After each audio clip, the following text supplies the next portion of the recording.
Before I begin, I want you all to imagine something. Imagine a child standing outside the classroom, not because he didn't want to study, but because the society decided he didn't deserve to. Now imagine the same child growing up drafting the constitution of the world's largest assembly. That child was Dr. B.R. Ambedkar. Greetings to respected Governor Sir, honorable guests, and my fellow citizens. I am Ananya Negi from Himachal Pradesh, Devabhoomi as it's known, representing the Ministry of Youth Affairs. Dr. B.R. Ambedkar ji once said, "The Constitution is not a mere law's document. It is a vehicle of life, and its spirit is the spirit of age." And we all remember him. But remembrance is easy, understanding is difficult.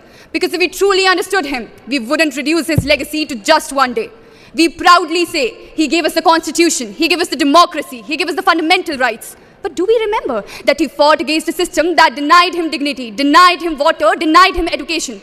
And still he chose to build a nation where people would live with dignity. उन्होंने केवल संविधान नहीं लिखा, उन्होंने एक ऐसे राष्ट्र की परिकल्पना की जहां सम्मानता केवल शब्द नहीं एक वास्तविकता हो. And yet today we continue to witness divisions over caste, creed, color, languages. Voices rise of threat, of fear, of what might be lost.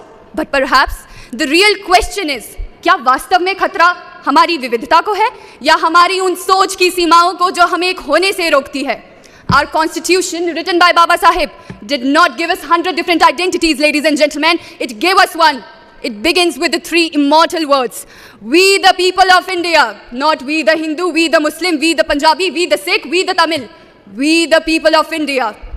So today, standing here in the Parliament of India, I don't just see a nation shaped by history, ladies and gentlemen. I see a nation shaped by vision. A vision that Dr. B.R. Ambedkar gave to all of us. An India where people from different regions, different backgrounds, different languages come together not just to compete, but to contribute. Not just to coexist, but to stand for something larger than themselves. At the end, I would like to conclude by saying, बाधाएं आती हैं आए घिरे प्रलय की घोर घटाएं, पाँव के नीचे अंगारे, सिर पर बरसे यदि ज्वालाएं, निज हाथों में हंसते हंसते आग लगाकर जलना होगा, कदम मिलाकर चलना होगा, कदम मिलाकर चलना होगा. धन्यवाद. जय हिंद, जय भारत.